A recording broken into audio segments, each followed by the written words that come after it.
From Kingston's salt-kissed shores to the warm red earth of Ouagadougou, there is a murmur rising, steady as a drumbeat carried across the Atlantic. It is a sound that many of our elders, our storytellers, our keepers of memory have heard before. A familiar trembling, a stirring that whispers something long delayed is finally standing up again. My brothers and sisters of the Black Atlantic, especially those seasoned by 6 decades or more of triumphs and trials, lean in. For tonight, we speak not merely of nations or leaders, but of a spirit reborn. Caribbean thinkers, griots in their own right, have begun to look at the unfolding rise in Burkina Faso and say, with slow and reverent breath, "This feels like the echo of Garvey. This feels like the old fire waking." And if you have lived long enough to remember the sermons of the elders, the marches, the old radio crackle of diaspora dreams, then you know. When history stirs like this, it rarely does so quietly. Before we journey deeper, before we open this chapter of remembrance and revelation, I invite you, yes you, to stand with this growing community. Hit subscribe, beloved family, so you never miss a voice that speaks to spirit, memory, and truth. Shall we continue into the story? There are moments in history when the wind itself seems to pause, as though creation is holding its breath, waiting to see what humankind will choose. For many scholars across the Caribbean, the recent rise of Burkina Faso under young Captain Ibrahim Traore has begun to feel like one of those moments, a moment that bends the arc of memory, a moment that stirs the old Pan-African drum, a moment that makes even the skeptical lean forward in their seats. The story begins not with triumph, but with fatigue. Real, bone-deep fatigue. A nation long weighed down by instability, standing in the shadow of foreign interests, caught between insecurity and political uncertainty. It was in this crucible that a young military officer stepped forward, speaking with a clarity that startled even those who had given up on clarity itself.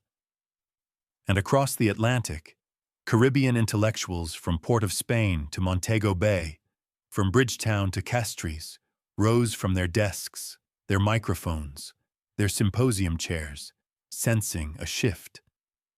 What struck them first was not the drama of power, but the tone, that solemn certainty in Traore's voice, the unshaken insistence on dignity. Many elders in the Caribbean remembered hearing such tones in the speeches of Michael Manley, in the thunder of Walter Rodney, in the calm fire of Maurice Bishop. These were not men perfect in every deed, but men who dared to speak of sovereignty without trembling. Men who walked with the weight of their ancestors behind them. That is why, in university halls from the University of the West Indies to small community book circles throughout Dominica and St. Lucia, the conversation shifted almost overnight. Scholars began asking one another, "Is this not the very language our ancestors prayed would return? Is this not the energy that Marcus Garvey himself carried across oceans?" In radio studios, elderly hosts who had seen too many false dawns sat up straighter. On call-in shows, voices cracked with half-forgotten hope saying, "This feels familiar, man. This feels like when Garvey told us to rise." For decades, Pan-African aspirations had been spoken of as heritage, as memory, sometimes even as myth. But now, with the rise of this new leadership, those aspirations sounded like a living thing once more. It was around this time that the world began using the phrase Ibrahim Traore moment, as if naming the awakening would help them understand it. But the Caribbean thinkers did not reduce it to a headline. They reached deeper into the long river of Black Atlantic history. They remembered the first Pan-African Congress, where Caribbean minds shaped a continental vision. They remembered the Black Star Line, not as a failed enterprise, but as an audacious altar built on the belief that African people could command their own future. They remembered that Garveyism did not begin as an ideology, it began as a heartbeat. And when these scholars looked toward Burkina Faso, they saw that heartbeat flickering again. To understand the weight of their reaction, one must understand the memories that live within Caribbean elders. They have witnessed the rise and fall of independence movements. They have watched foreign powers interfere under the guise of assistance. They have carried the disappointment of leaders who spoke of liberation but bent to external pressure. So when something different appears, when a leader speaks plainly of Africa's right to stand upright, when young citizens cheer not with blind zeal but with sober pride, it reaches deep into a part of the Caribbean soul that has long been tender.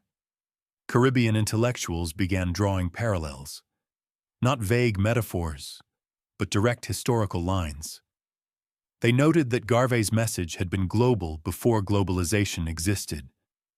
They argued that the confidence emerging in Burkina Faso mirrors the early 20th century diaspora push for unity, autonomy, and collective strength. They wrote essays comparing Traore's rhetorical posture to Garvey's insistence that Black people look inward for strength, not toward foreign approval. These comparisons did not come from romanticism. They came from seasoned minds, some aged 70, some 80, some who had marched against colonial rule, some who had witnessed coups, embargoes, and broken promises. When such elders speak, their words come from a furnace of memory.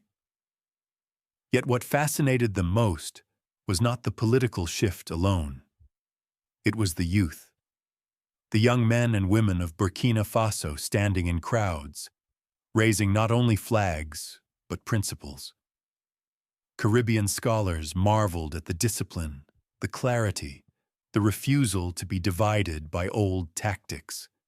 They saw in these youths the same spirit that once filled the streets of Tivoli Gardens, Laventille, and Bridgetown during the height of Caribbean awakening.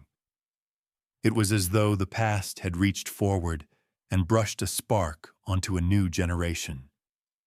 And so, article by article, sermon by sermon, panel by panel, the Caribbean world began to say something bold. This may be the first true Garveyist stirring of the 21st century.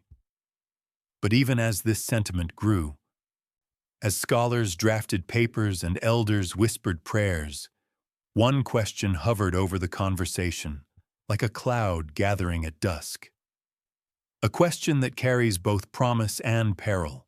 A question whispered in university corridors, at barbershops, in churches, and in late-night Caribbean kitchens, where history has always been debated with warmth and fire. A question that would change everything if answered fully. A question we must now turn toward. Because what happened next shook the diaspora far more than anyone expected. When the first wave of analysis from the Caribbean reached the wider diaspora, it traveled faster than any academic paper, faster than any government briefing. It moved like the old spirituals moved, carried through communities by breath, by memory, by heartbeat. And soon, the reactions began to overflow in ways no one, not even the elder scholars, had fully anticipated. It started in the Caribbean itself. On a warm evening in Kingston, during a small public lecture at the Marcus Garvey Multimedia Center, an elderly professor rose to speak. His hands trembled not from age, but from the weight of something long sealed inside him. He said, in a voice softened by years, yet sharpened by conviction, "I have waited 60 years to hear an African leader speak as if his spine is made of iron and prayer." The audience fell silent, not out of politeness, but out of recognition. They, too, had felt that same stirring. Across the waters in Port of Spain, callers on late-night radio shows spoke with a mixture of awe and caution. They remembered the rise and fall of past leaders, the moments that had felt promising only to collapse under pressure. Yet still, they spoke with a trembling hope. Men who once marched with their fathers in the 70s, women who survived turbulent decades of political shifts, young listeners raised on stories of Rodney and Garvey all confessed that something about the current moment felt different. As one Trinidadian caller put it, "This does not feel like theater. This feels like truth trying to breathe." And so the reaction spread. Churches in St. Lucia held informal discussion circles after Sunday service, where elders debated theology and geopolitics in the same breath. Old scholars in Barbados dug through their notes on the non-aligned movement and Pan-African congresses. Younger activists in Antigua lit candles at community gatherings, saying they were honoring not a man, but a moment. But the reaction that caught the world's attention most vividly and caused the Caribbean commentary to surge into new intensity came when global media outlets finally turned their cameras toward Burkina Faso. They often misunderstood the cultural weight of what was happening, reducing it to sensationalism or oversimplified narratives. And that is when the Ibrahim Traore reaction began to echo through the diaspora, not as a meme, not as a viral outburst, but as a collective awakening. Elders who had long retreated from political engagement felt compelled to speak again. Younger people, born into a world of fractured identity, suddenly felt the presence of a unified thread pulling at them. You could hear it in Harlem, where Caribbean elders sat outside barbershops on folding chairs, shaking their heads with equal parts disbelief and recognition. You could see it in Miami, where Haitian and Jamaican gatherings replayed West African speeches as if they were old gospel recordings. You could feel it in small London cafes where African and Caribbean patrons exchanged long glances, acknowledging silently, "We have seen something like this before." The reaction reached its peak during a symposium at the University of the West Indies in Mona. The theme of the gathering had originally been African-Caribbean trade cooperation, but the conversation transformed entirely. Panelists abandoned their prepared notes. Instead, they spoke from the heart, invoking the legacies of Garvey, Claudia Jones, Walter Rodney, C.L.R. James, and the many other intellectual spirits woven into the fabric of Black Atlantic thought. One speaker, a distinguished Guyanese historian, said, "This is not merely political change. This is ancestral alignment." Another added, "For a century, we have waited for Africa to speak with a voice that recognizes the diaspora not as an audience, but as family." And the audience, filled mostly with elders over 60, nodded with a gravity that comes only from lived experience. But alongside the excitement came a deep, reflective tension. The Caribbean knows too well that every bold awakening invites a backlash. They remember the coups, the sanctions, the foreign pressures that once crushed the aspirations of Bishop's Grenada, Manly's Jamaica, and Nkrumah's Ghana. Those memories rose like ghosts, and with them came fear.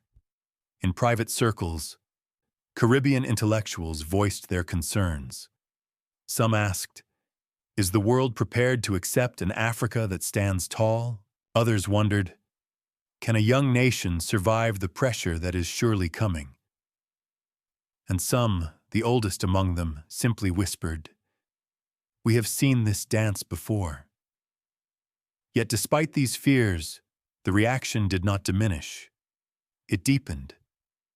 Because what many saw in the unfolding story was not just political courage, but a moral stance that resonated across generations. For diaspora elders, it touched a nerve that had long grown numb. For younger people, it opened a door they had never been allowed to enter. For Caribbean intellectuals, it carried the scent of unfinished history. The conversations turned from admiration to interrogation, not of the leader alone, but of themselves. What does unity mean in the 21st century? What is the role of the diaspora when Africa rises? Is this the rebirth of a global Black movement long interrupted? Panel after panel, sermon after sermon, midnight discussion after midnight discussion, the reaction became a wave. But every wave must eventually hit a shoreline. And what happened when this wave met the hard coast of global politics changed the tone of the entire Caribbean conversation. Because the consequences, when they finally arrived, were far heavier than anyone had dared to predict. Consequences have a way of arriving slowly at first, like distant thunder rolling over the sea. But when they reach the shore, they come with force, with clarity, with a reminder that every awakening carries a price. Across the Caribbean, as intellectuals continued to compare Burkina Faso's rise with the early fire of Garveyism, the world around them shifted, and suddenly, the conversation was no longer only about hope. It became about cost, about risk, about the ghosts of past struggles knocking once again on the door. The first consequence emerged in the form of global tension. Major powers began examining the new stance of Burkina Faso with sharpened eyes. Commentators who once dismissed African sovereignty as symbolic now viewed it as a challenge. The Caribbean watched closely, remembering too well how the Cold War had carved its scars through their own nations. They knew the signs. When a small nation begins to speak boldly, foreign scrutiny follows just as surely as night follows sunset. Elders recalled how Michael Manley faced pressure for leaning too far towards independence of thought. They remembered how Maurice Bishop's Grenada suffered under the weight of geopolitics far larger than its island shores. And as they watched Burkina Faso take steps toward reclaiming control over resources, institutions, and alliances, they whispered among themselves in community halls, libraries, and verandas, "We know this story. We have lived versions of it before." The second consequence struck the diaspora emotionally, not politically. For many older African descendants across the Atlantic, the unfolding story reopened wounds they had spent decades trying to stitch closed. They remembered the promises of independence in the 60s, the fiery speeches, the unbroken confidence that Africa and the Caribbean would rise together.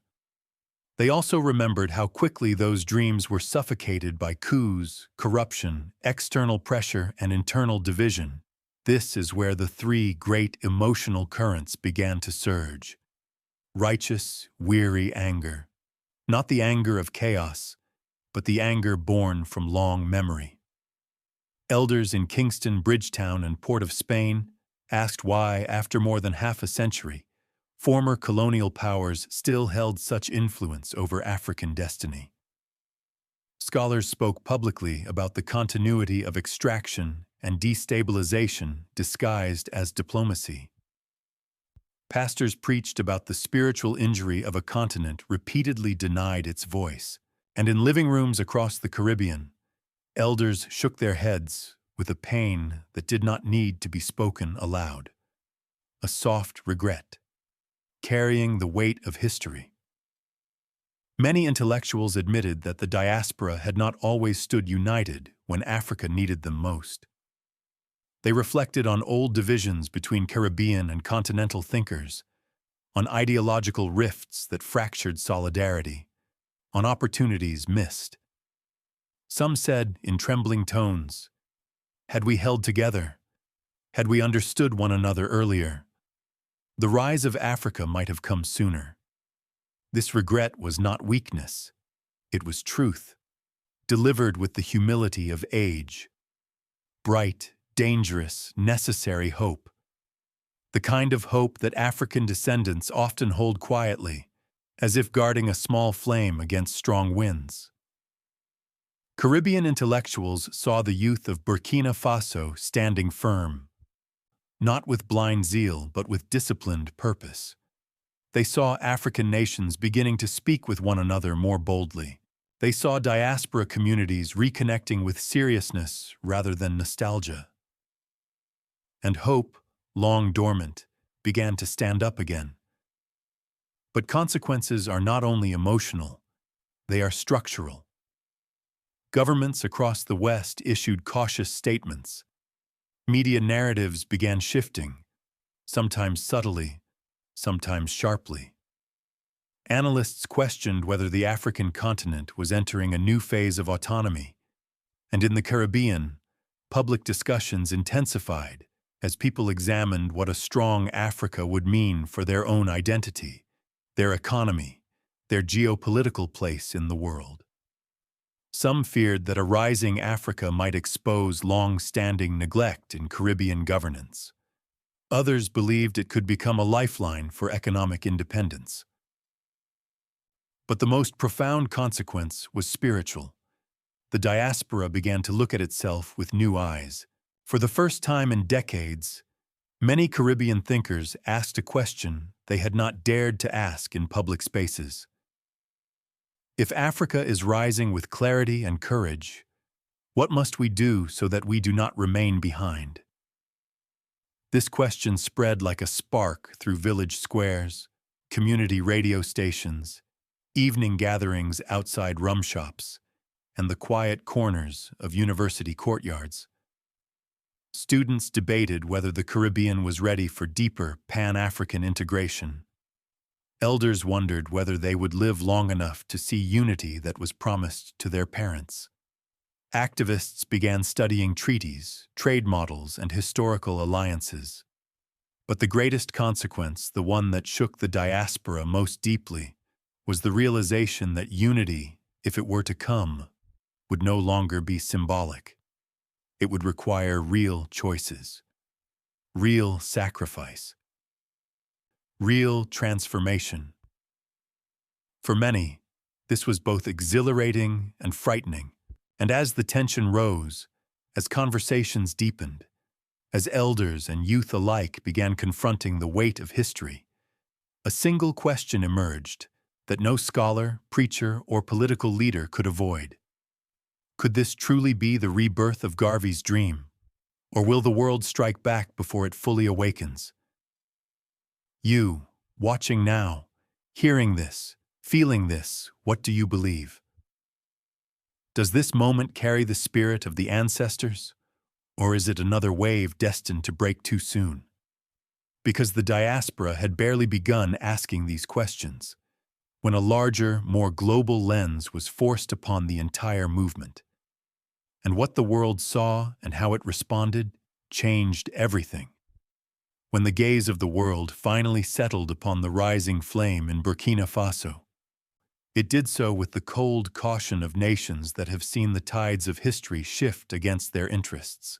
And across the Atlantic, African American elders, especially those over 60, watched the unfolding scene with a sensitivity carved from decades of struggle, remembrance, and unfinished battles. For many African Americans, the rise of a confident African nation evokes a complex, intimate echo. It calls back the sermons of the civil rights era, when Malcolm X spoke of African revolution as the mirror of Black liberation in the United States. It recalls Martin Luther King Jr.'s insistence that freedom must be global, not fragmented. It touches the writings of James Baldwin, who saw the destiny of Black people everywhere as entangled, braided, inseparable. So when African American elders turned their eyes towards the developments in Ouagadougou, they did not see merely a shift in West African governance. They saw the possibility, faint yet unmistakable, of a renewed global Black alignment. Some remembered the dreams of the 70s, when the call for international Black unity was strong but short-lived. Others remembered how foreign policy decisions in Washington once undermined African nations striving to shape their own path. Sitting in church halls in Georgia, on porches in Louisiana, in community centers across Detroit and Chicago, Elders discussed this new stirring with a mixture of pride, uncertainty, and solemn recognition.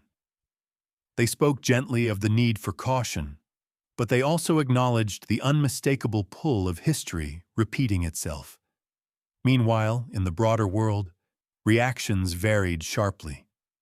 In Europe, analysts framed the developments with strategic unease. They debated what a shifting Africa meant for old alliances, old arrangements, old sources of influence. Some expressed concern. Others expressed disbelief that a young leadership could ignite such continental conversation. Caribbean scholars watched these reactions closely, noting the familiar patterns of apprehension. In West Africa, neighboring nations studied the movement with both admiration and calculation. Some wondered whether similar calls for dignity would rise within their own borders. Others feared the instability that bold declarations could provoke. Conversations rippled across the African Union, in diplomatic rooms often shielded from public view. And then there was the Caribbean perspective, a view shaped by both memory and longing. Caribbean thinkers, writers, pastors, and cultural elders found themselves examining the world's reaction with a clarity born from their own historical scars. They understood, perhaps better than any other region, how global systems respond when small nations find their voice. They saw the warnings from Western commentators. They heard the discomfort behind diplomatic statements. They recognized the old patterns beneath the new language, but they also noticed something else, something subtle yet powerful. For the first time in years, the conversation about Africa within global circles was not about pity, crisis, or dependency. It was about self-definition, sovereignty, direction, and that shift alone carried profound consequences. As these reactions collided the cautious pride of African Americans, the strategic concerns of global powers, the introspective analysis of the Caribbean, the murmured anticipation across Africa, a quiet truth rose to the surface. The world was not merely observing Burkina Faso. The world was recalibrating itself around the possibility of a stronger, more unified Africa. Yet this realization, heavy as it was, led Caribbean intellectuals to ask a deeper question. If Africa is beginning to claim its voice, what must the rest of the Black world prepare for? A question that demanded not memory, but vision. Not nostalgia, but strategy. Not longing, but courage. For what comes next will not be shaped by history alone, but by the choices made in the days ahead. And the path forward, when finally revealed, would challenge the entire diaspora to decide where it truly stands. The road ahead, as Caribbean intellectuals often remind their students, is never shaped by hope alone. Hope is the spark, but resolve is the fire. And as the comparison between Burkina Faso's rise and a renewed Garveyist awakening grew louder, the question before the diaspora shifted from "what is happening?" to the far more urgent, "what must we now do?" Three possible paths emerged in these conversations not as predictions, but as mirrors reflecting the complexities of a world in transition. The first path was expansion, a bold, continent-spanning surge of unity. Caribbean scholars imagined a future where Africa's rise inspires greater connection through education, trade, cultural exchange, and shared political courage. They spoke of a Pan-African Renaissance, where the diaspora contributes not as spectators, but as architects. Elders envisioned young people traveling between Kingston, Accra, Dakar, and Port of Spain with purpose, not merely tourism. It was a possibility filled with light, the kind of light Garvey himself once described as the illumination of a people rediscovering their collective strength. Yet such expansion requires readiness, and readiness requires discipline, clarity, and stability. Caribbean thinkers warned that unity must be built carefully, or it will collapse under its own weight. The second path was resistance, not resistance from within, but from without. A world unsettled by a more assertive Africa might attempt to undermine this new awakening, just as it once undermined movements led by Nkrumah, Lumumba, Bishop, Manley, and others whose visions threatened the balance of global power. Caribbean elders, having witnessed these cycles before, urged caution. They reminded younger generations that great awakenings are often accompanied by great opposition. If the world reacts harshly through sanctions, misinformation, or political maneuvering, diaspora unity may become not an option for advancement, but an act of survival. This path, though difficult, is not unfamiliar in Black history. The third path was convergence, a mixture of cooperation and tension. Caribbean historians argued that the future may hold a delicate balance, where Africa's rise forces old powers to renegotiate their relationship with the continent, while the diaspora navigates between opportunity and challenge. In this scenario, unity is neither effortless nor impossible. It requires intention. It requires wisdom. It requires courage from both sides of the Atlantic. And so, as these possibilities were debated in lecture rooms, churches, evening verandas, and public squares, a deeper question surfaced, one that touched the very soul of the diaspora. What does liberation look like in the 21st century? Is it political, economic, cultural, spiritual? Or is it all of these woven together, just as the Black Atlantic identity itself is woven from many histories? Elders spoke softly about responsibility, the responsibility of a people linked by memory, struggle, and dream. They said unity must no longer be a chant alone, but a structure. They said the diaspora must not wait for Africa, nor Africa wait for the diaspora.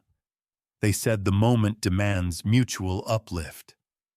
Caribbean intellectuals urged younger generations to prepare themselves through study, organization, and economic independence, so that when the window of opportunity opens, they are ready to walk through it with steady footsteps. This, they insisted, is the true legacy of Garvey. Not romanticism, but readiness. And though hopes were high, no one denied the gravity of the moment. The path forward will require sacrifice. It will require honesty. It will require confronting fractures within the Black world, as much as pressures from outside it. Yet even with these challenges, the conversations carried a quiet, rising conviction. The story is not ending. It is beginning. And if this truly is the dawn of a new Garveyist movement, whether born in the Caribbean mind or the heart of Burkina Faso, then the next chapter will demand the courage of every soul who believes in dignity, unity, and self-determination.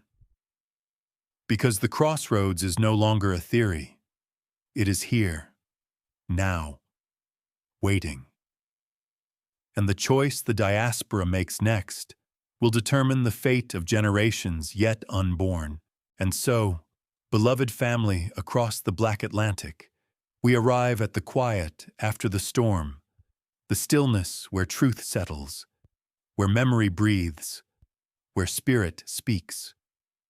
What began as a distant rumble from Ouagadougou has grown into a conversation stretching from Kingston to Harlem, from Bridgetown to Accra, from the pews of small southern churches to the verandas of old Caribbean homes.